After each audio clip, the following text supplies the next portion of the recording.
رحم اللہ من قرأ الفاتحہ۔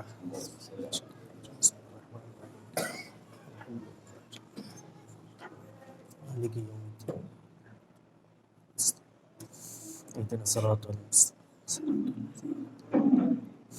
غير المغضوب عليهم۔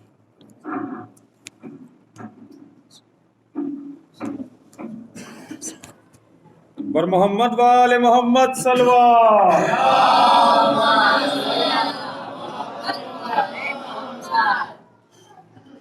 اعوذ باللہ من الشیطان الرجیم، بسم اللہ الرحمن الرحیم۔ لا حول ولا قوة الا باللہ توکلت علی الحی الذی لا يموت والحمد للہ الذی لم يتخذ صاحبة ولا ولدا ولم يكن له شريك في الملك ولم يكن له ولي من الذل وكبره تكبيرا۔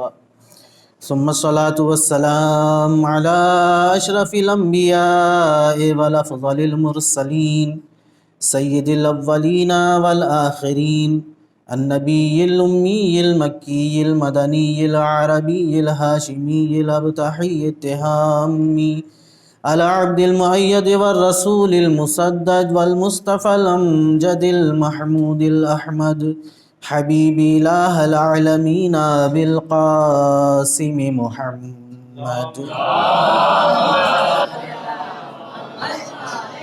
صلى الله عليه وآله الطيبين الطاهرين المعصومين المظلومين المنتخبين المنتجبين الذين أذهب الله عنهم الرجس وطهرهم تطهيرا۔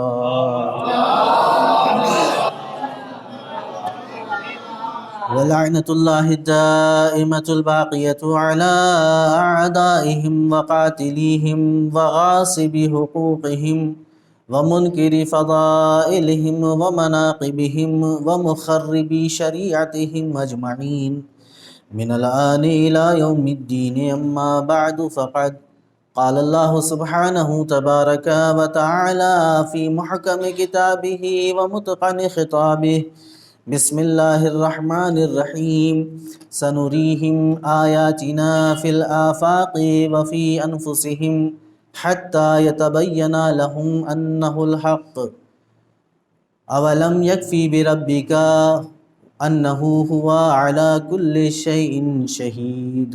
صلوات بر محمد۔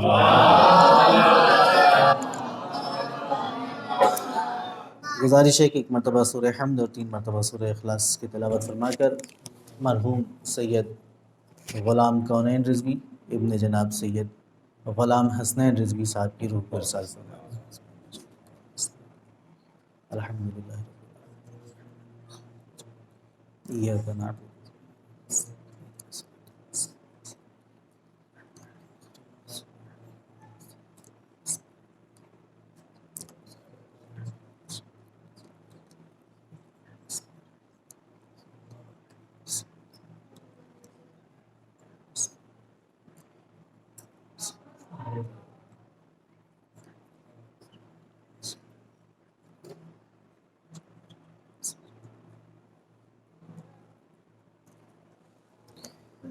صلی علی محمد و آل محمد۔ ایک درود پڑھ لیں بر محمد و آل محمد۔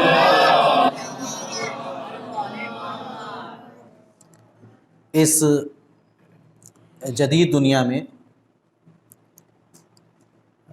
مذہبی لوگوں کے لیے بہت سے چیلنجز ہیں، اور اپنے عقائد کو ثابت کرنا ان چیلنجز میں سے ایک بہت بڑا چیلنج ہے۔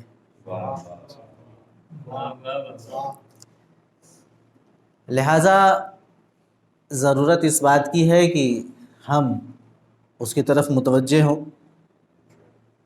اور یہ میں نہیں کہہ رہا ہوں، شریعت نے ہی کہا ہے کہ عقائد میں تقلید نہیں ہے۔ شریعت نے پہلے ہی سے اس تربیت کا اہتمام کیا ہے کہ اصول دین میں آپ کو اپنے اماں ابا کو بھی نہیں دیکھنا ہے۔ توحید پر آپ کے لیے عقلی دلیل آپ کی ہونی چاہیے، نبوت پر عقلی دلیل آپ کی اپنی ہونی چاہیے، عدالت الہی پر آپ کے پاس عقلی دلیل ہونی چاہیے، امامت کے سلسلے میں عقلی دلیل آپ کی اپنی ہونی چاہیے۔ فخر تو ہم بہت کرتے ہیں کہ ہم شیعہ گھرانے میں پیدا ہوئے، لیکن وہ شیعت کیا کہہ رہی ہے، وہ شیعت کی شریعت کیا کہہ رہی ہے؟ وہ یہ کہہ رہی کہ امامت کو والدین سے ورثے میں نہ لو، بلکہ عقلی دلیل اپنے پاس رکھو۔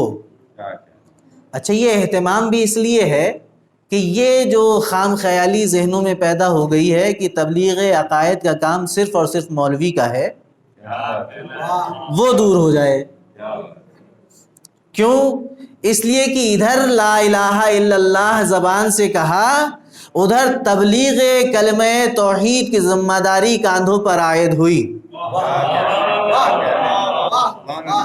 یہ نہ سمجھے کوئی کہ اگر امامے میں، ابا قبا میں، ٹوپی میں، شیروانی میں، منبر پر، محراب میں جو ہے صرف وہی دین کی تبلیغ کرے گا۔ یہ بات میں پہلے بھی عرض کر چکا ہوں کبھی آپ کے سامنے کہ صرف ان کی ذمہ داری نہیں ہے۔ آپ نے مملکت اسلامی میں قدم رکھ دیا تو اس کے قوانین کی پابندی کرنا آپ کی ذمہ داری ہے، اور جہاں قوانین کی پابندی کرنا آپ کی ذمہ داری ہے، وہیں ان قوانین کی تبلیغ کی ذمہ داری بھی آپ سب کی ہے۔ ایک صلوات پڑھ لیں بر محمد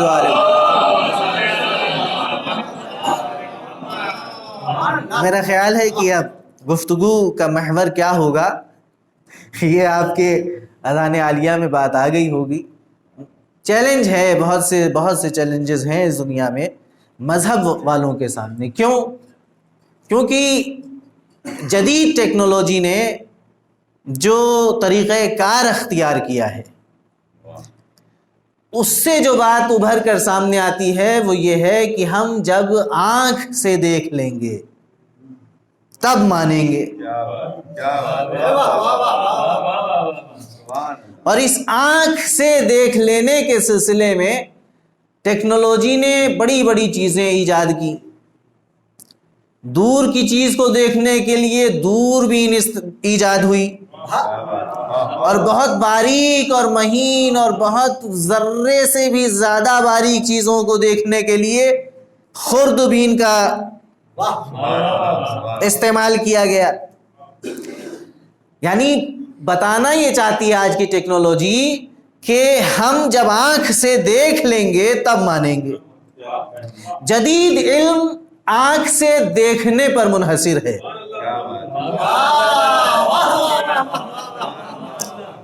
لیکن اسی نظریے نے، دیکھیے جو جہاد ہے آج کے زمانے میں ٹیکنالوجی کے حساب سے، وہ یہی ہے کہ جب دیکھ لیں گے تو مانیں گے۔ اب چونکہ ان کے دیکھنے کے معیار پر مذہبی عقائد پورے نہیں اترتے، چونکہ مذہبی عقائد کی دنیا ماورائے احساس سے تعلق رکھتی ہے، ماورائے احساس سے تعلق رکھتی ہے، میٹا فزکس سے تعلق رکھتی ہے، لہذا آنکھ سے دکھتا نہیں تو ہم مانیں گے نہیں۔ لہذا جو آنکھ سے دکھ رہی چیز وہ حقیقت ہے، اور جو نظر نہیں آ رہی ہے وہ غیر حقیقی ہے، اور جو حقیقت ہے ہی نہیں اسے ماننا بے وقوفی ہے۔ اس کو کیسے مان لیا جائے؟ لیکن عجب قدرت ہے پروردگار دو عالم کی، 1400 سال پہلے ہی اعلان کر دیا سنریہم، ہم دکھائیں گے۔ صیغہ بھی استمرار کا رکھا، مضارع کا صیغہ رکھا، اور اس پر بھی سین کا اضافہ کر دیا کہ ان قریب ہم دکھائیں گے۔ اب 1400 سال پہلے جو قرآن پڑھ رہا تھا وہ بھی یہی ترجمہ کر رہا تھا کہ ہم دکھائیں گے۔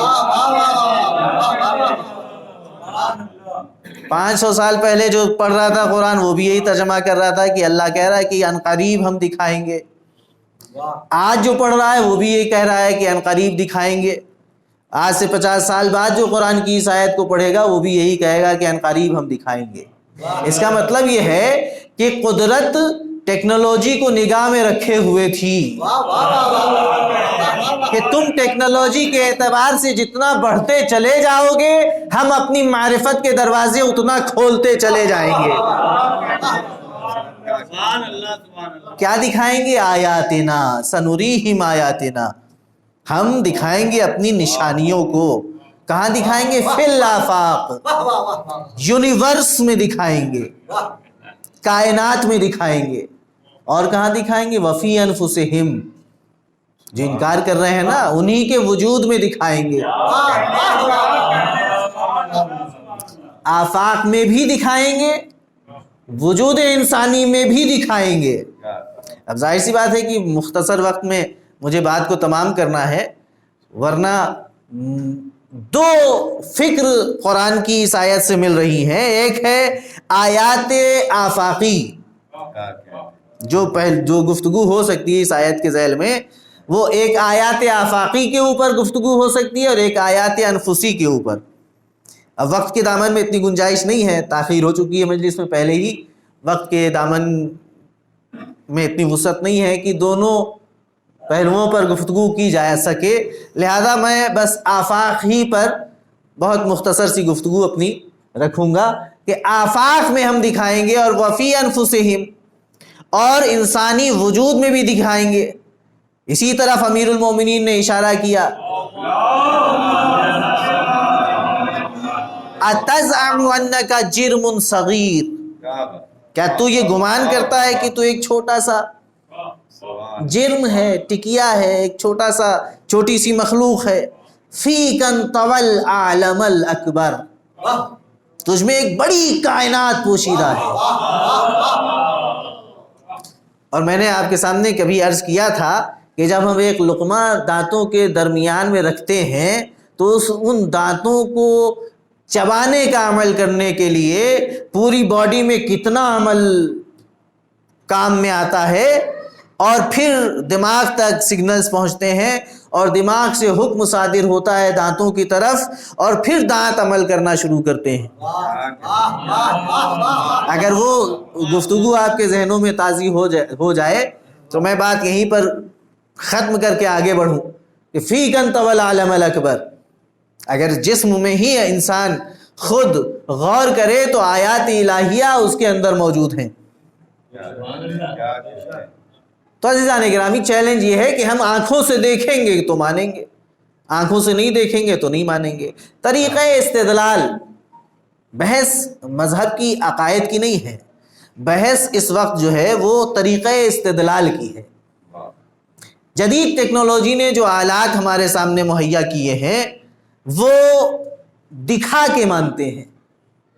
تو آئیے تھوڑی دیر گفتگو یہیں پر ٹھہر کے کر لیں کہ جو جدید ٹیکنالوجی نے ہمیں آلات دیے ہیں، خوردبینیں دی ہیں، دوربینیں دی ہیں، وہ کیا جو ہمیں دکھائی دیتا ہے کائنات، اس دکھائی دینے کے آگے کچھ نہیں ہے. جو چیز ہے فقط مرئی ہے، یا ان مرئی چیزوں کے پیچھے کچھ غیر مرئی چیزیں بھی ہیں. اس کے لیے ہم، ظاہر سی بات ہے کہ ہمارے علماء نے تو بہت کچھ لکھا ہے، اگر ہم انہی کے توسط سے آپ کے سامنے کچھ پیش کریں گے تو شاید آپ تو قبول کر لیں گے، لیکن ہو سکتا ہے کہ دوسرے لوگ قبول نہ کریں. تو آئیے اس دنیا میں چلتے ہیں جہاں خدا نام کی کوئی چیز نہیں، جہاں دنیا ایک ایٹمی دھماکے کی ایجاد ہے، جہاں انسان بندر سے ترقی کر کے انسان بنا ہے. ان فلسفیوں اور ان سائنسدانوں کی دنیا میں چلتے ہیں. وہاں ایک رائٹر، ایک فلسفی ہے، مینڈر 1843 میں پیدا ہوا تھا. بہت بڑا فلسفی اپنے زمانے کا. اس نے بہت کچھ لکھا، بہت کچھ پڑھا گیا اس کے بارے میں، لوگوں نے تحقیقیں کی. اس کے کچھ نظریات آپ کے سامنے میں پیش کرتا ہوں. وہ یہ کہتا ہے کہ ہمیں کائنات میں جتنی چیزیں دکھائی دے رہی ہیں وہ کل کائنات کا فقط جز ہے. یعنی جو چیزیں دکھائی دے رہی ہیں وہ کل کائنات کا فقط جز بھر ہے، کل کائنات نہیں ہے۔ اکثر کائنات ہماری آنکھوں سے اوجھل ہے، لیکن جو دکھائی دے رہی ہے کائنات، اس کو سمجھنے کے لیے ہمیں اس نہ دکھائی دینے والی کائنات کو سمجھنا ضروری ہے۔ نہ دکھائی دینے والی کائنات کا سمجھنا ضروری ہے۔ اپنا یہ نظریہ قائم کرنے کے بعد وہ بہت طویل گفتگو کی ہے اس نے، بس میں اشارتاً گفتگو کر کے آگے بڑھ رہا ہوں۔ اس کے بعد وہ مثال دیتا ہے، اپنی بات کے اس بات میں مثال دیتا ہے کہ اگر ہم ان غیر مرئی چیزوں کو نظر انداز کر دیں تو پوری کائنات ہمارے لیے ایک پہیلی بن جائے گی، ہمیں سمجھ میں نہیں آئے گی۔ اس آیہ کریمہ میں، جس کو میں نے اس وقت آپ کے سامنے تلاوت کیا ہے، سورہ فصلت، جسے ہم حامیم سجدہ کے نام سے بھی جانتے ہیں، قرآن مجید کا 41واں سورہ، اور آیت کا نشان ہے 53 سَنُرِيهِمْ آیَاتِنَا فِي الْآفَاقِ وَفِي أَنفُسِهِمْ۔ پورا ترجمہ نہیں کیا تھا میں نے، پھر سے پلٹ آیا ہوں ترجمے کی طرف۔ ان قریب ہم ان کو دکھائیں گے اپنی نشانیاں، فی الآفاق یونیورس میں، وفی انفسہم اور ان کے اپنے وجود میں، ان کے ہی وجود میں۔ کیوں دکھائیں گے؟ حتی یتبین لہم، تاکہ ان کے لیے روشن ہو جائے، انہ الحق، وہ حق ہے، خدا حق ہے، عقیدہ خدا حق ہے، یہ ہم ان کو دکھائیں گے۔ تو ظاہر سی بات ہے، جہاں تک خدائی کا عقیدہ جائے گا، آیت میں ایسا التزام رکھنا ضروری تھا۔ اگر وقتی طور پر کوئی گفتگو ہوتی تو ممکن ہے کہ حال کے صیغے میں بات ہو جاتی، اگر کوئی خبر دینے والی بات ہوتی تو ممکن ہے کہ ماضی کے صیغے میں گفتگو ہو جاتی، لیکن چونکہ عقیدہ خدائی کو استمرار اور دوام حاصل ہے، لہذا بلاغت قرآنی کا تقاضا یہ تھا کہ ایسے صیغے میں گفتگو شروع کی جائے جس میں استمرار اور دوام ہو۔ لہذا کہ سَنُرِيهِمْ، ہم دکھائیں گے۔ اب جب تک آیت باقی رہے گی دکھاتا رہے گا پروردگار۔ کیوں دکھائیں گے؟ حتی یتبین لہم، تاکہ ان کے لیے روشن ہو جائے۔ کن کے لیے؟ جو منکر ہیں، وجود خدا کے جو منکر ہیں، ان کے لیے روشن ہو جائے کہ انہ الحق، وہ حق ہے۔ اولم یکفی بربک، کیا تمہارے لیے کافی نہیں ہے؟ انہ ہوا علی کل شیء شہید، تمہارا پروردگار ہر شے پر شاہد ہے۔ تمہارا پروردگار ہر شے پر شاہد ہے۔ کیا تمہارے لیے کافی نہیں کہ تمہارا پروردگار ہر شے پر شاہد ہے؟ سورہ فصلت آیت نمبر 53۔ اس میں بھی پروردگار نے، جو مفسرین نے بیان کیا، کہ برہان نظم کی طرف اشارہ کیا ہے۔ دو طرح کی تفسیریں اس آیت کے سلسلے میں ملتی ہیں، ایک کو میں ابھی بیان کر رہا ہوں، ایک کو آگے انشاءاللہ۔ کہ برہان نظم، پوری کائنات میں ایک طرح کا نظم، ایک طرح کا ڈسپلن پایا جاتا ہے۔ اگر وہ ڈسپلن ڈسٹرب ہو جائے تو نظام کائنات درہم و برہم ہو جائے گا۔ اور جو اس ڈسپلن کو سمجھ لے گا، اس نظم کو سمجھ لے گا، اسے کائنات بھی سمجھ میں آئے گی، مالک کائنات بھی سمجھ میں آئے گا۔ مینڈل نے بھی اسی طرف اشارہ کیا اپنی تحقیقات کو پیش نظر رکھتے ہوئے کہ جو کچھ دکھ رہا ہے وہ کائنات کا جز بھر ہے۔ اس کائنات کو جو دکھائی دے رہی ہے اس سے زیادہ کائنات آنکھوں سے پوشیدہ ہے۔ تو اس کا مطلب یہ نہیں ہے کہ جو دکھ رہا ہے ہم اسی کو مانیں۔ اگر ہم اسی پر رک جائیں گے تو ہمارے عقیدے فاسد ہو جائیں گے، نظام کائنات میں کوئی ڈسپلن ہمیں نظر نہیں آئے گا، نظام کائنات میں کوئی ڈسپلن نظر نہیں آئے گا۔ اس ڈسپلن کو سمجھنے کے لیے وہ جو غیر مرئی کائنات ہے اس کو سمجھنا ضروری ہے، اس کو سمجھنا ضروری ہے۔ آج کی ٹیکنالوجی ہے، آسان ہے بات کرنا، پرانے زمانے میں اگر یہی بات کی جاتی تو سمجھ میں نہیں آتا۔ مثلا پرانے زمانے میں کشتیاں، ناؤ کس چیز کے بنتے تھے؟ لکڑی کے جہاز بنتے تھے، پانی کے جہاز لکڑی کے بنائے جاتے تھے. کیوں؟ کیونکہ اس وقت کا انسان یہ سمجھتا تھا کہ پانی پر وہی چیز تیر سکتی ہے جو پانی سے ہلکی ہو. پانی سے جو چیز ہلکی ہوگی وہی چیز پانی پر تیرے گی. زمانہ آیا، کسی کے ذہن میں بات آ گئی کہ لوہے کا جہاز بھی بن سکتا ہے. اس نے لوگوں کے درمیان اعلان کیا کہ میں لوہے کا جہاز بناؤں گا، لوہے کا جہاز بھی پانی پر تیرے گا. جو اس معیار کی عقل نہیں رکھتا تھا اس نے کہا کیسی بچکانہ باتیں کرتے ہو، لوہا پانی سے وزنی ہوتا ہے، پانی پر تیرے گی وہی چیز جو پانی سے ہلکی ہوگی. وہ عمل کی دنیا میں آیا. دیکھیے، دیکھیں گے تو مانیں گے.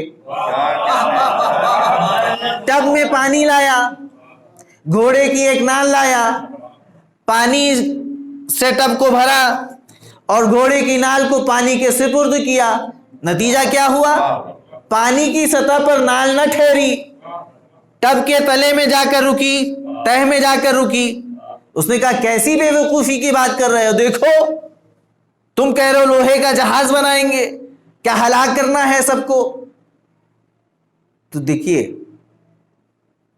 ہم یہ سمجھتے ہیں کہ جتنے مشاہدات اور تجربات ہیں وہ ہمیشہ صحیح ہیں. جو آنکھوں سے دکھنے والی چیزیں ہیں ہم انہیں مشاہدتی کائنات کہہ سکتے ہیں، تجرباتی کائنات کہہ سکتے ہیں، اور جو چیزیں دکھ نہیں رہی ہیں ان کو قیاسی کائنات کہہ سکتے ہیں. لیکن یہ ضروری نہیں ہے کہ جو مشاہدہ اور تجربہ ہو رہا ہے وہ 100% صحیح ہو، یا اور اس کے برعکس یہ بھی بالکل حتمی بات نہیں ہے کہ جو قیاس ہم کر رہے ہیں وہ 100% غلط ہو. قیاس اور تجربے دونوں میں اس بات کا امکان پایا جاتا ہے کہ اس میں غلطی اور صحت پائی جا سکے. اب وہاں قیاس پیش کیا گیا کہ لوہے کا جہاز بنے گا، اس نے تجربہ کیا، تجربہ غلط ہوا. تجربے سے وہ قیاس غلط ہو گیا، لیکن جب وہ قیاس صحیح ثابت کر دیا اس نے تو ان کا تجربہ غلط ہو گیا. اب جس نے نظریہ پیش کیا تھا اس نے کہا لوہا ہی ہے نا، میں نے یہی دعویٰ کیا ہے کہ لوہا تیرے گا. وہ ایک تسلا لے آیا لوہے کا، اسی ٹب میں اس نے چھوٹے سے تسلے کو پانی میں رکھا، کہا لوہا وہ بھی ہے، لوہا یہ بھی ہے، دکھائی وہ بھی دے رہا ہے، دکھائی یہ بھی دے رہا ہے، لیکن تمہاری عقل اس غیر مرئی نظام کو نہیں دیکھ رہی تھی جسے میری عقل دیکھ رہی تھی. لہذا تم نے اپنے تجربے سے میرے قیاس کو غلط ثابت کیا، لیکن چونکہ میری نگاہیں، عقل کی نگاہیں اس غیر مرئی کائنات کو دیکھ رہی تھی جس تسلے کو، لوہے کے تسلے کو پانی کی سطح پر تیرنے کی صلاحیت عطا کرے گی. لہذا میں نے اپنے قیاس کو تمہارے تجربے کے اوپر غلبہ عطا کر دیا ہے. تو عزیزان گرامی، آگے بڑھا زمانہ، دوربینیں بن گئیں، دوربینوں سے خلاؤں کا نظارہ کیا جانے لگا، کچھ چمکیلی چیزیں آسمان میں نظر آئیں. نظریہ قائم ہوا کہ یہ کچھ گیسیں ہیں جو فضا میں سیر کر رہی ہیں، اور یہ نظریہ قائم ہوا کہ یہ ستارہ بننے کا پروسیس ہے. یہ گیسیں ہیں جو ستارہ بننا چاہتی ہیں، ابھی اپنے ابتدائی مرحلے میں، لیکن زمانہ اور آگے بڑھا، اور طاقتور دوربینیں بنی.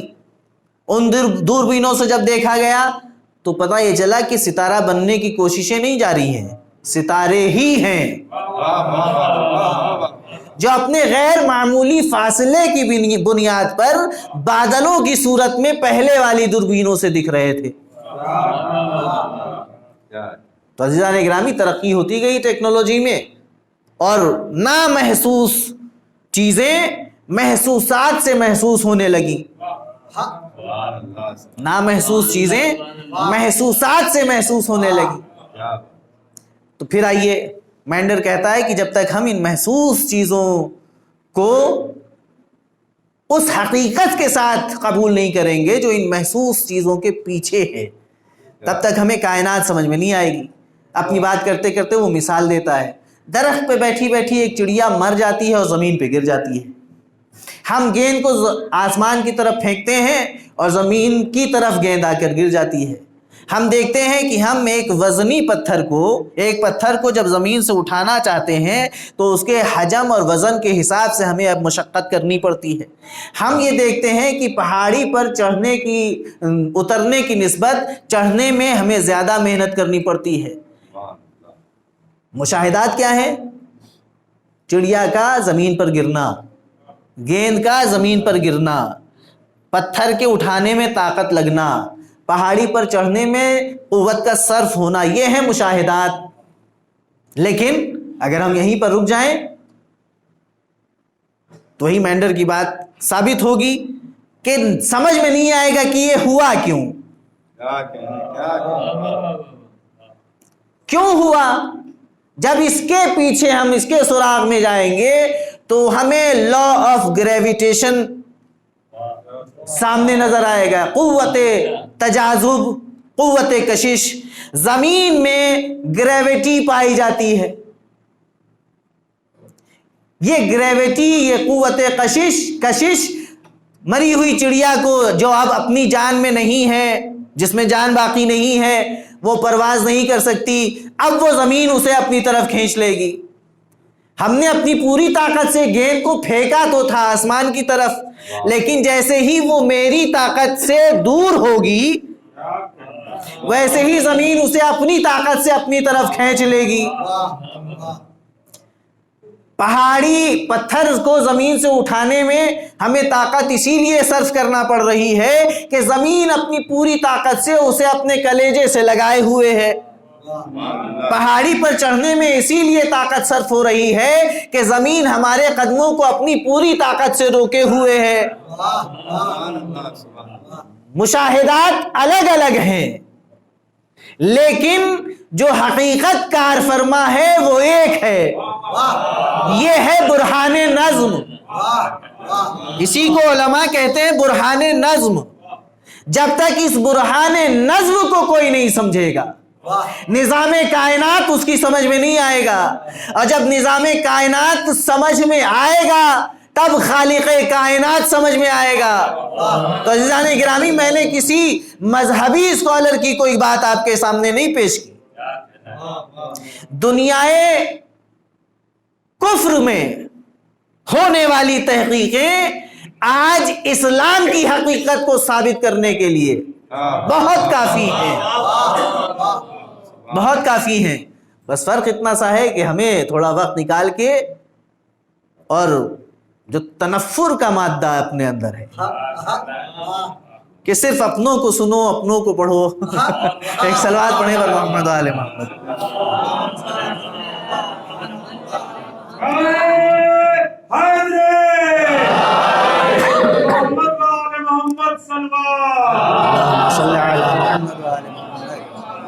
دیکھیں یہ ہمارا وتیرہ رہا ہی نہیں کہ صرف اپنوں میں رہو، وہ تو اور لوگ ہیں جو کہتے ہیں دیکھو ان کی مجلس میں نہ جانا۔ ہم تو کہتے ہیں کہ ہمیں تو جا جا کے معلوم کرنا ہے کہ دوسرے لوگ کیا کر رہے ہیں۔ محنت تم کرو، ثابت ہم کریں گے۔ یہ بھی اللہ کا ایک لطف ہے، اللہ کا ایک لطف ہے، اللہ کی ایک نشانی ہے۔ کام وہ کرتے ہیں اپنے لیے اور وہ الٹیمیٹلی کام ہمارے آ جاتی ہے چیز۔ تو مینڈر نے ایک نظریہ دیا کہ گریویٹی والا نظریہ مینڈر کا نہیں ہے، اس نے تو تحقیق کی اور سب جانتے ہیں نیوٹن کا نظریہ تھا یہ۔ وہ بھی بینٹلی کو ایک خط لکھا نیوٹن نے، جب اس حقیقت کا انکشاف ہوا اس کے سامنے تو وہ کتنا سمجھا تھا اپنے اس نظریے کو۔ وہ خط میں جو جملہ لکھا اس نے بینٹلی کے لیے، وہ کہتا ہے کہ ایک ناقابل فہم چیز ہے، ایک بے جان چیز کا بغیر کسی وسیلے اور ذریعے کے کسی دوسری بے جان چیز سے رابطہ قائم کرنا۔ نیوٹن اتنا ہی سمجھا تھا، لیکن وہ جتنا بھی سمجھا تھا بعد کے لوگوں نے اسی کے نظریے کو سمجھ کے ایک عالمی حقیقت بنا دیا۔ آج کوئی سائنسداں یہ نہیں کہہ سکتا کہ ہم اس قوت کشش جو زمین میں ہے اس کے منکر ہیں۔ حالانکہ نیوٹن کے اس جملے سے سمجھ میں آ رہا ہے کہ وہ خود سے نہیں سمجھا تھا کہ حقیقت میں ہے کیا چیز۔ اگر سمجھ گیا ہوتا تو یہ نہ کہتا کہ ناقابل فہم ہے، ناقابل فہم ہے کہ ایک بے جان چیز دوسری بے جان چیز کے درمیان رابطہ قائم کرتی ہے تو کیسے کرتی ہے۔ لیکن اس کے اس انکشاف کو نام دیا گیا پاور آف گریویٹی، زمین کی قوت کشش۔ تو عزیزان گرامی، میں جو عرض کر رہا ہوں وہ یہ کر رہا ہوں کہ ہم نے چڑیا کو گرتے دیکھا، ہم نے گیند کو زمین پہ آتے دیکھا، ہم نے پہاڑ پر چڑھنے میں لگتی ہوئی طاقت کو دیکھا، ہم نے پہاڑ زمین سے پتھر کو اٹھانے میں لگتی ہوئی طاقت کو محسوس کیا، لیکن کیا اس قوت جاذبہ، اس قوت کشش کو، اس تجاذب کو جو شے اور زمین کے درمیان ہے اس کو دیکھا یا نہیں دیکھا؟ کوئی قابل صاحب عقل دنیا میں پیدا نہیں ہوا جو یہ کہے کہ ہم نے اس قوت کشش کو اپنی ان آنکھوں سے دیکھا۔ لیکن میرا سوال یہ ہے کہ جب دیکھا نہیں تو مانا کیوں؟ جب دیکھا نہیں تو مانا کیوں؟ اس لیے کہ تمہاری دنیائے محسوسات میں عقیدے کے بننے کی بنیاد یہی ہے کہ جب تک ہم آنکھوں سے دیکھیں گے نہیں، مانیں گے نہیں، تو یہ بتاؤ چڑیا کو مری ہوئی چڑیا کو زمین پر گرتے ہوئے دیکھا تو چڑیا کو مانو، اس قوت کشش کو کیوں مان رہے ہو؟ اگر وہ مان رہے ہو تو یہ بھی مانو کہ یہ کائنات پوری تمہارے سامنے، آفاق پورا تمہارے سامنے، کائنات پوری تمہارے سامنے ہے، یہ خود بخود وجود میں نہیں آئی، اس کے پیچھے کوئی نہ کوئی خدائی طاقت ہے۔ اس خدائی طاقت کو مانو، اسی خدائی طاقت کو ہم خدا کہتے ہیں۔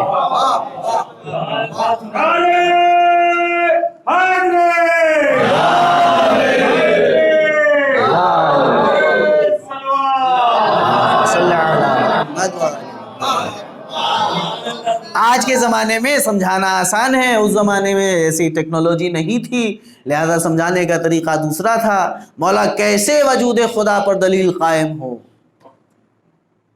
کیا کشتی کا سفر کیا ہے؟ ہاں۔ کبھی ایسا ہوا ہے کشتی مجدھار میں پھنس گئی ہو؟ ہاں۔ کیا اس وقت کیا گزرتی ہے دل پر؟ کیا امیدیں ٹوٹ جاتی ہیں، آسرے ختم ہو جاتے ہیں؟ کہ نہیں، آخری وقت تک یہ امید رہتی ہے کہ ابھی بھی کوئی بچا سکتا ہے۔ پوچھنے والا دہریہ ہے، جواب دینے والا کائنات کا امام ہے۔ جیسی اس وقت عقل تھی ویسی مثال تھی، ویسے ہی طریقہ استدلال تھا، ویسے ہی سمجھانے کا ذریعہ تھا کہ جب آخری سانس تک امید منقطع نہیں ہوتی، یقین رہتا ہے کہ کوئی طاقت اب بھی ہے جو اگر چاہے تو بچا لے گی، کہ جب تمہارے دہریے والے نظریے کے اعتبار سے اسی طاقت کو ہم خدا کہتے ہیں، جسے تم کوئی طاقت کہتے ہو اسی کو ہم خدا کہتے ہیں۔ جب نہ رسول اللہ، یہ انڈا بھی عجیب شے ہے۔ کہا کیا؟ کہ بتائیے، دو طرح کے سیال ہیں، ایک سفید ہے ایک زرد، اور دونوں آپس میں ملتے نہیں، دونوں آپس میں نہیں ملتے، جب تک اندر رہتے ہیں دونوں آپس میں نہیں ملتے، لیکن جیسے ہی پھوڑ کر ظرف میں نکال لیا جاتا ہے ویسے ہی مل جاتے ہیں۔ یہ کون سی قدرت ہے کہ دونوں کو آپس میں ملنے سے روکے رہتی ہے؟ کہا یہ خدائی طاقت ہے، جیسی عقل جیسا سوال ویسا جواب، ویسے ہی سمجھانے کا طریقہ۔ تو عزیزان گرامی، یہ ہے برہان نظم۔ جب ایک چیز کو سمجھیں گے تو دوسری چیز اپنے آپ سمجھ میں آئے گی۔ محسوسات تک رک کر نہیں رہنا ہے، اس سے آگے غیر محسوس کائنات کو بھی سمجھنا ہے تاکہ محسوسات زیادہ اجاگر ہو کر سمجھ میں آئے۔ تو کائنات کی ہر شے میں ایک نظم پایا جاتا ہے۔ اس نظام میں اب یہیں پر اگر جملہ کہوں تو شاید بے جان نہ ہو کہ جب پوری کائنات میں ایک نظم پایا جاتا ہے اور یہی نظم کائنات جسے علماء برہان کی شکل میں استعمال کر کے وجود خدا پر دلیل قائم کرتے ہیں، یہی نظم کائنات اگر کسی کی خدا داد صلاحیتوں کو، خدا کی عطا کردہ قوتوں کو ثابت کرنے کا ذریعہ بن جائے تو ایسے بندوں کے سلسلے میں ہم اور آپ کیا نظریہ قائم کریں گے؟ مینڈر نے کہا کہ تمام کائنات میں نظم پایا جاتا ہے، علماء نے بھی کہا تمام کائنات میں نظم پایا جاتا ہے، فلاسفہ نے بھی کہا کہ ہر ایک شے کائنات کی دوسری شے سے مربوط ہے۔ اگر اس کائنات میں ذرہ برابر بھی خلل واقع ہو تو نظام بگڑے گا۔ نظام بگڑے گا یا نہیں بگڑے گا؟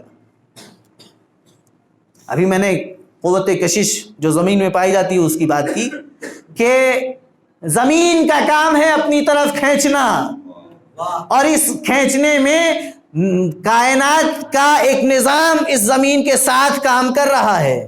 لیکن اگر کوئی ایسا بندہ ہم کو دکھائی دے جو ایک وزنی چیز کو اپنی دو انگلیوں پہ اٹھائے ہو اور پاؤں بھی دوش پر ہوا کے نظر آئے اور زمین کی قوت کشش کام نہ کر رہی ہو تو ماننا پڑے گا اچھا ایسا کیا علی مرتضیٰ نے، لیکن کہیں سے کوئی آواز نہیں آئی کہ خیبر کے علاوہ کہیں اور نظام کائنات میں کوئی خلل واقع ہوا۔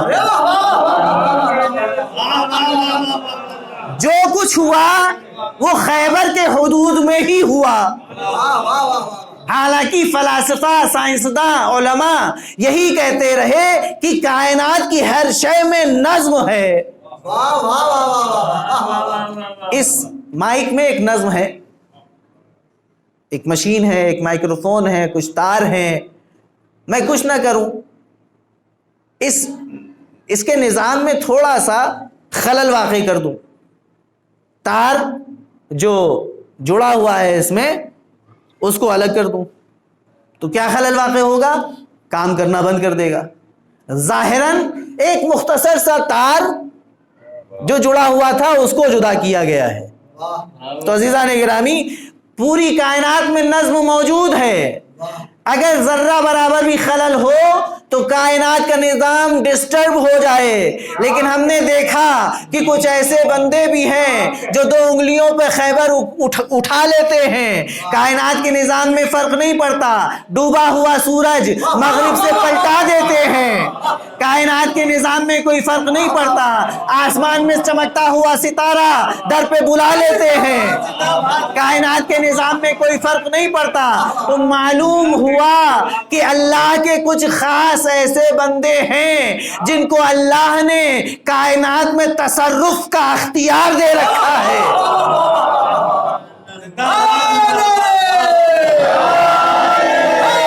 کائنات میں تصرف کا اختیار دے رکھا ہے۔ تو عزیزان گرامی، جب تصرف کا اختیار دے رکھا ہے تو اسی لیے ہم ان کو مظہر العجائب کہتے ہیں۔ اب میرا خیال ہے کہ اب مجھے کہنے کی ضرورت نہیں ہے کہ معجزہ کیا ہوتا ہے، سمجھ میں آ گیا ہوگا۔ ایک صلوات پڑھیں بر محمد وآلہ محمد۔ کائنات کا نظام کیسے کام کرتا ہے یہ معلوم کرنا علم کہلاتا ہے، سائنس کہلاتا ہے۔ اور جہاں پر جا کے تمام علوم رک جائیں اور بتانا مشکل ہو جائے کہ یہ ہوا کیسے، وہیں سے ایک لفظ نکلتا ہے خارق العادہ۔ نظام کا اپنے ایک سسٹم پر، اپنی ایک عادت پر چلنا، یہ ہے کائنات کا نظام، یہ ہے سسٹم، یہ ہے ڈسپلن، یہ ہے نظم۔ اور اس ڈسپلن کا اور اس نظم کا ٹوٹنا خارق العادت ہے۔ عادت خارق یعنی توڑنے والا، ڈسٹرب کرنے والا، خارق العادت عادت کو توڑنے والا۔ اب جب عجیب بات ہے کہ ہم اگر کسی نظم کو توڑیں تو جتنا توڑیں گے وہیں تک اثر نہیں رہے گا، دور تک جائے گا، لیکن ایسے بااختیار بندے ہیں کہ جتنا چاہ رہے ہیں اتنی ہی تبدیلی ہو رہی ہے۔ شاید اسی لیے قدرت نے کہا ما تشاءون الا ان یشاء اللہ رب العالمین، یہ جو چاہتے ہیں یہ وہی چاہتے ہیں جو رب کائنات چاہتا ہے۔ ہاں عزیزان گرامی، بس آپ کی گفتگو کو میں نے اب دوسرا رخ دینے جا رہا ہوں، آپ کی زحمتوں کو کم کر رہا ہوں۔ یہ سمجھ میں آیا کہ نظام کائنات کو سمجھیں تاکہ وجود خدا سمجھ میں آئے۔ ہم دیکھیں گے تو مانیں گے۔ جو دوسرا پہلو اس آیت کی تفسیر کا ہے کہ ہم دکھائیں گے آفاق میں، انفس میں، اپنی آیات کو ان لوگوں کو، ان کی نفسوں میں، ان کی جانوں میں بھی، آفاق میں بھی، تاکہ ان کے لیے یہ روشن ہو جائے کہ اللہ حق ہے، خدا حق ہے۔ اور کیا تمہارے لیے کافی نہیں ہے کہ تمہارا پروردگار ہر شے پر شاہد ہے؟ بعض مفسرین نے کہا یہ انہو میں ہو کی ضمیر قرآن کی طرف پلٹ رہی ہے، اور کہا جا رہا ہے کہ قرآن حق ہے، ہم یہ دکھائیں گے۔ اب قرآن کے سلسلے میں بھی وہی سب مسائل ہیں جو وجود خدا کے سلسلے میں ہیں کہ دیکھا نہیں تو مانے کیسے۔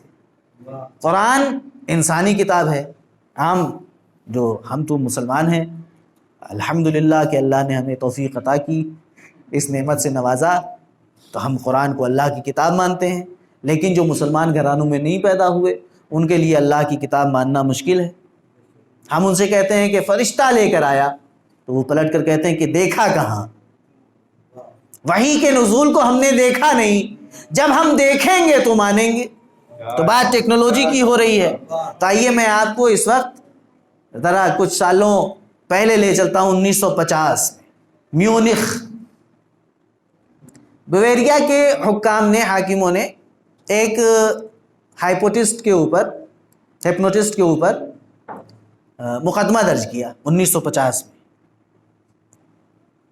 کہ اس نے ریڈیو کی براڈ کاسٹنگ میں، نیوز کی براڈ کاسٹنگ میں خلل پیدا کیا ہے بذریعہ ٹیلی پیتھی، لہذا ہم اس کے اوپر مقدمہ درج کریں گے۔ کیا ہوا تھا؟ ریجنا ہوٹل، میونخ کا ایک ریجنا ہوٹل میں ایک ٹیلی پیتھ، ایک ہپنوٹسٹ جادو دکھا رہا ہے، کرتب دکھا رہا ہے اپنا۔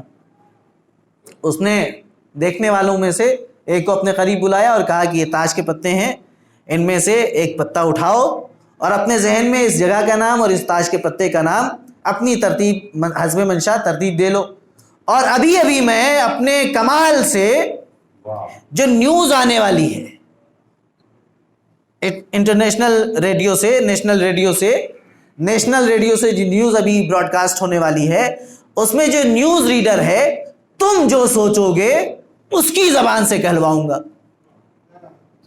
اس نے تاش کا پتا اٹھایا، چھپا کر دیکھا اور سوچ لیا اپنے ذہن میں۔ جو ترتیب اس نے دی تھی وہ ریجنا ہوٹل، حکم کی ملکہ، جو پتا نکلا تھا وہ حکم کی رانی کا تھا، حکم کی ملکہ۔ اس نے اپنے ذہن میں ایک جملہ ترتیب دے لیا۔ تھوڑی دیر کے بعد براڈ کاسٹنگ نیوز کی شروع ہوئی۔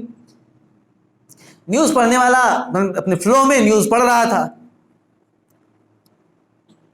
اچانک پڑھتے پڑھتے اس نے یہی جملہ وہاں دہرایا، حکم کی رانی میونخ ریجنا ہوٹل حکم کی ملکہ. پڑھ کے آگے وہ نیوز پڑھنے لگا. اسے نہیں معلوم کہ اس نے کیا کہا، لیکن سننے والے لاکھوں لوگ تھے. سب براڈ کاسٹنگ اسٹیشن فون کرنے لگے کہ نیوز میں یہ جملہ سمجھ میں نہیں آ رہا ہے، کیا مسئلہ ہے. ڈاکٹر کو بلایا ایجنسی نے، اس نیوز ریڈر کا چیک اپ ہوا، بہت ذہنی ٹینشن میں نظر آیا. اب یہ جو ٹیلی پیتھی کے ماہرین ہیں انہوں نے کہا کہ یہ برین ویو پروسیس کہا جاتا ہے اس کو. اپنے ذہن کے سے دماغی موجوں کو ابھارا جاتا ہے، وہ اتنی تیزی سے فضا میں پھیلتی ہیں کہ سامنے مقصود نظر انسان کے ذہن تک وہ اپنی بات کو منتقل کر دیتا ہے اور یہ بات اس کی زبان سے سنائی دیتی ہے. یہ جب تحقیق ہوئی، مقدمہ کیا گیا، تحقیق ہوئی، یہ ساری باتیں سامنے آئیں تو میں نے کہا کہ واہ، ہم نے کہا کہ آج کی ٹیکنالوجی تیرا بہت شکریہ، تیرا بہت شکریہ، تو نے ایک بہت بڑا معمہ حل کر دیا کہ ایک مجبور انسان اپنے کلام کو دوسرے کی زبان سے سنوا دے. ایک مجبور انسان اپنے ذہن میں سوچی ہوئی بات دوسرے کی زبان سے کروڑوں لوگوں تک پہنچوا دے. اسی مجبور انسان کا قادر خالق اپنے کلام کو اپنے محبوب کی زبان سے لوگوں تک پہنچائے تو اس میں قیل قال کی کوئی گنجائش نہیں ہے. ایک صلوات پڑھنے پر محمد وآلہ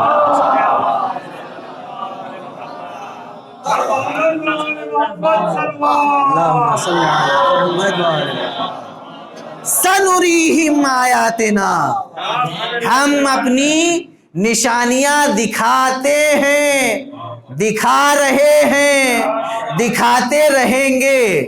قبلہ موجود ہیں، تینوں ترجمے صحیح ہیں یا غلط میری تائید کریں گے. دکھاتے ہیں، دکھا رہے ہیں، دکھاتے رہیں گے.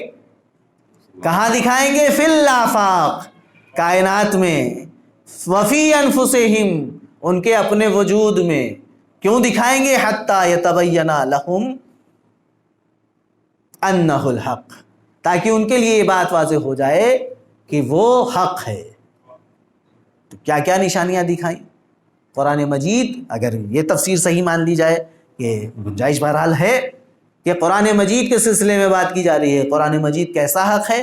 اعلان ہوا، هو الذی ارسل رسولہ بالہدی ودین الحق لیظہرہ علی الدین کلہ ولو کرہ المشرکون. ان قریب اللہ، وہی وہ اللہ ہے جس نے اپنے رسول کو مرسل کیا، بھیجا. کیوں بھیجا؟ لیظہرہ علی الدین کلہ، رسول کو بھیجا، دین کے ساتھ بھیجا تاکہ دنیا کے تمام دینوں کے اوپر اس کا دین غالب آ جائے. ولو کرہ المشرکون، بھلے ہی یہ بات مشرکین کو ناگوار گزرے. کس زمانے میں کہا؟ اس زمانے میں کہا جب مٹھی بھر مسلمان، اور وہ بھی قسم پرسی کے عالم میں، جن کے لیے کھانے کو کچھ نہیں، وہ مسلمان. لیکن ایک اورینٹلسٹ کہتا ہے کہ اس قسم پرسی کے عالم میں اپنے پیغام کو اور اپنی کہی ہوئی بات کو محمد مصطفیٰ نے جس طرح سے ثابت کیا، یہ ان کی ذات کا معجزہ ہے. یہ ان کی ذات کا معجزہ ہے. نہ اسباب، نہ وسائل، نہ افراد، نہ گھوڑے، نہ زرہیں، نہ تلواریں، نہ کثرت لشکر. لیکن اس کے بعد بھی یہ اسلامی پیغام صرف حجاز کی سرزمین تک محدود نہیں رہا. آج ہندوستان میں اتنے مسلمان موجود ہیں. لیظہرہ علی الدین کلہ، اس کی تفسیر بن رہی ہے بات یا نہیں؟ حجاز کی سرزمین کو، مملکت کی سرحدوں کو پار کرتا ہوا دین اسلام پوری دنیا میں ایک آفاقی دین بنا یا نہیں بنا؟ محمد کی بات پوری ہوئی یا نہیں ہوئی؟ لیکن عزیزان گرامی، وہ تمام تاریخ اسلام آپ کے سامنے ہیں. محققین نے اتنا تو کہہ دیا کہ محمد کا معجزہ ہے، ہم ان کے شکر گزار ہیں کہ انہوں نے ایسے حالات میں دین اسلام کی تبلیغ کر کے اسے اس ماحول میں جو دشمن ماحول تھا چند دنوں کے فرق کے بعد اس دشمن ماحول کو دوستی کے ماحول میں بدل دینا، اس کو محمد کا معجزہ سمجھا۔ ہم اورینٹلسٹ مستشرقین کے شکر گزار ہیں، لیکن ذرا سا اور غور کر لیتے، اس آفاقی غلبے کے پیچھے صرف محمد نہیں ہے، صرف محمد نہیں ہے، صرف محمد کا کردار، ان کا اخلاق نہیں ہے، بلکہ ایک اور ذات ہے جو اگر پشت پناہ نہ ہوتی تو ذوالعشیرہ سے لے کر شیب ابی طالب تک محمد مصطفیٰ اپنے اس آفاقی پیغام کو عام نہ کر پاتے، اور وہ ذات کوئی اور نہیں، حضرت ابو طالب کی ذات ہے، جو حضرت محمد مصطفیٰ صلی اللہ علیہ وآلہ وسلم کی پشت پناہ بنی، اور ان کے بعد سلسلہ پیغام رسالت تھم جاتا اگر آل ابو طالب نہ ہوتی۔ ذوالعشیرہ سے لے کر شیب ابی طالب تک ابو طالب نے سہارا دیا، اور شیب ابو طالب کے بعد سے لے کر اسلام کی آخری جنگ تک ذوالفقار علی ابن ابی طالب نے سہارا دیا۔ تو یہ آفاقی پیغام دنیا میں عام ہوا، اور جب عام ہو گیا تو اب اس کی حفاظت کی ذمہ داری بھی بڑھ کر جس نے اپنے ذمے لی وہ کوئی اور نہ تھا، وہ بھی ابو طالب ہی کی اولاد تھی۔ آج دنیا ابو طالب کے ایمان کی بات کرتی ہے، اس سے زیادہ ایمان کیا ہوگا کہ جس کے سائے میں ایمان کا پیغام گھر گھر تک پہنچا۔ اس سے زیادہ بڑی دلیل ابو طالب کے ایمان کی کیا ہوگی کہ اگر ابو طالب نہ ہوتے، وَوَجَدَكَ عَائِلًا فَأَغْنَى وَوَجَدَكَ ضَالًّا فَهَدَى، یہ سب کیا ہے؟ یہ ابو طالب کے قصیدے ہیں جو قرآن پڑھ رہا ہے کہ آپ کو بے سہارا پایا تو ہم نے سہارا دیا۔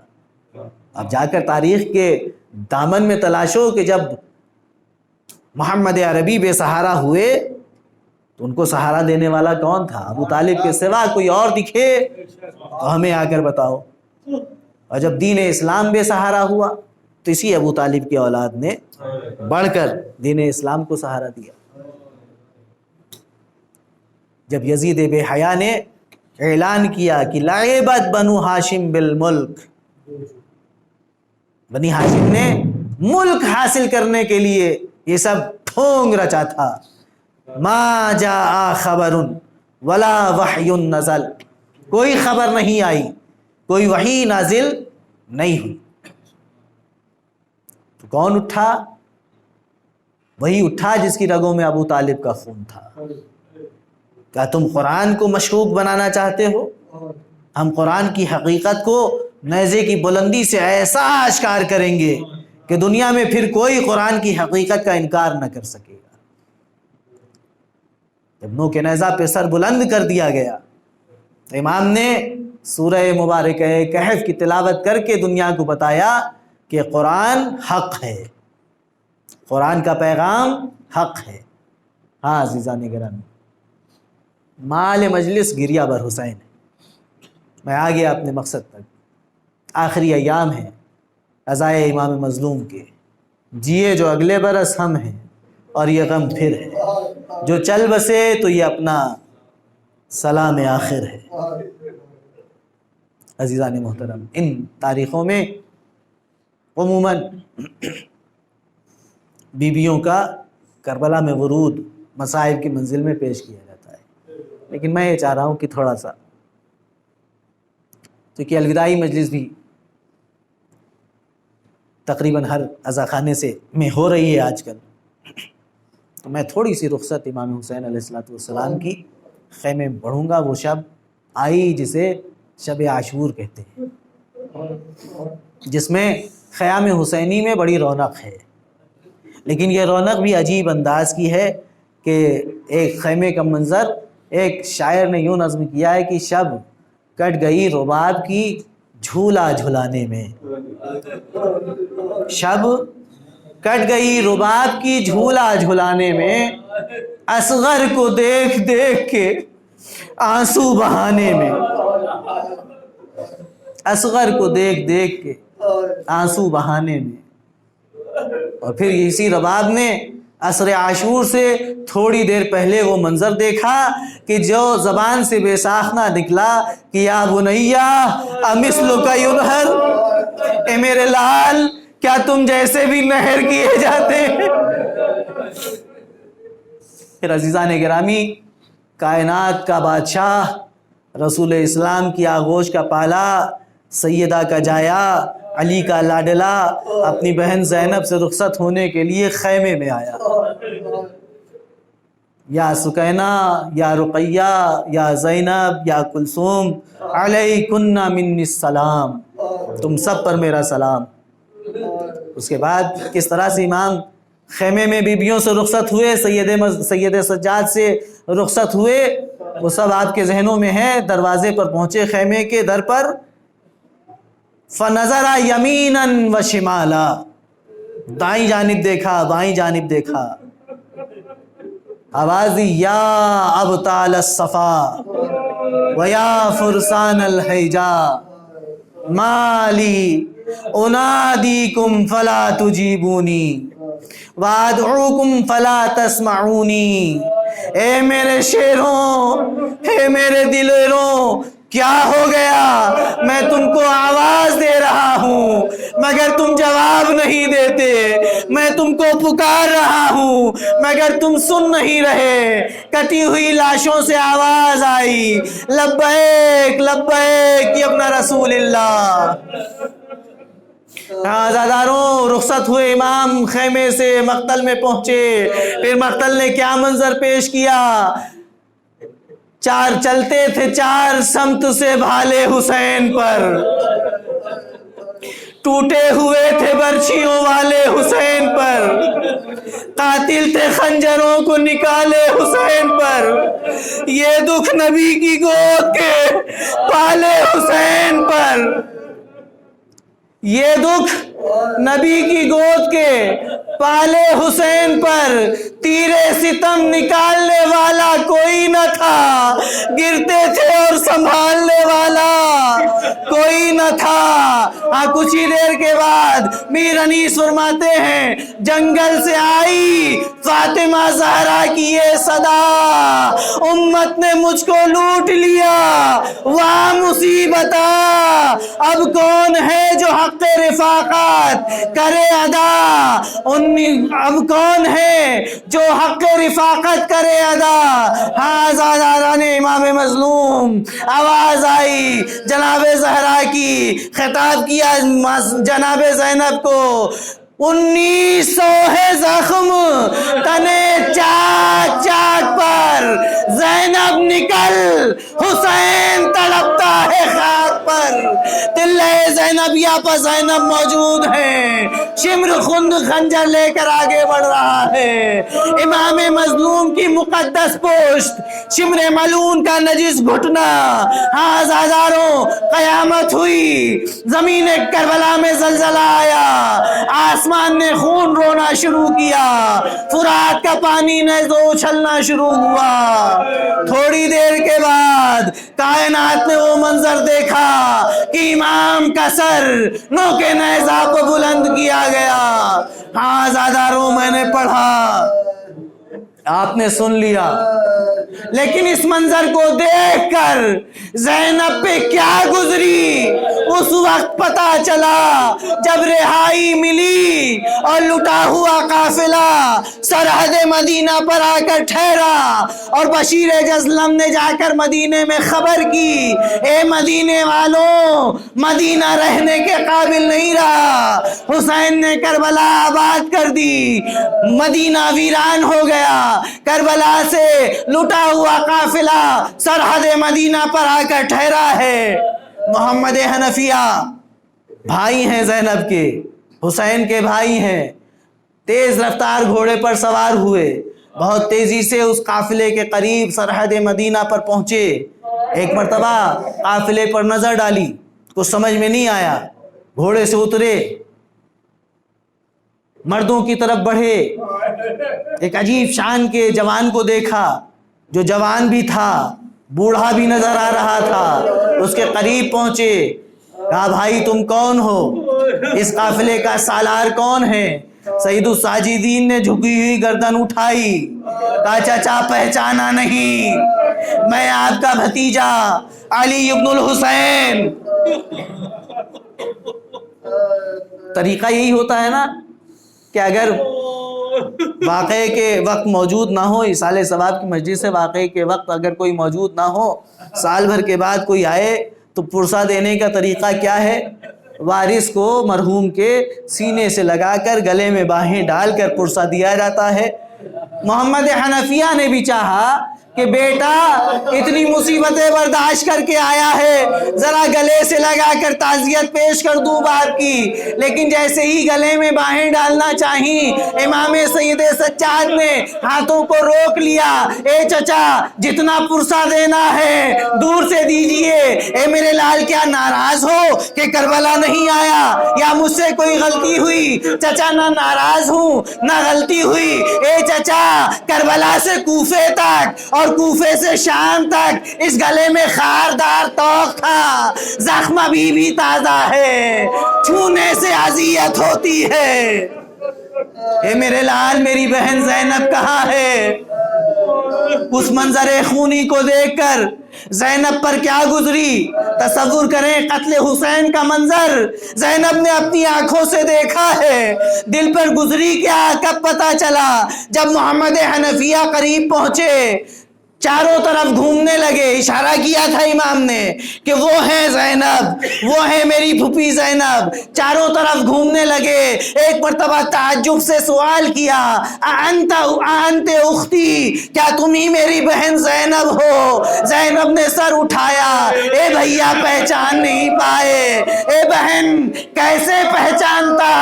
جب کربلا کے لیے مدینے سے گئی تھی بال سفید نہ تھے، چہرے پر جھریاں نہ تھی، کمر جھکی ہوئی نہ تھی۔ اے میری لاڈلی بہن زینب، اب جو کربلا سے واپس آئی ہے، بال سفید ہو چکے، چہرے پر جھریاں پڑ گئی، کمر خمیدہ ہو گئی، تڑپ گئی زینب۔ اے بھیا کربلا کے میدان میں اپنی آنکھوں سے ماجائے کے حلقے نازنین پر شمر کا کند خنجر چلتے دیکھا، زینب کیوں نہ ضعیف ہو جائے۔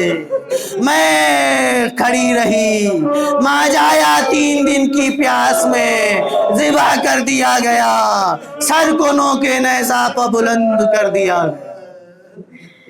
وَسَيَعْلَمُ الَّذِينَ ظَلَمُوا أَيَّ مُنقَلِبٍ يَنقَلِبُونَ اِنَّا لِلَّهِ وَإِنَّا إِلَيْهِ رَاجِعُونَ اَلَا لَعْنَةُ اللَّهِ عَلَى الْقَوْمِ الظَّالِمِينَ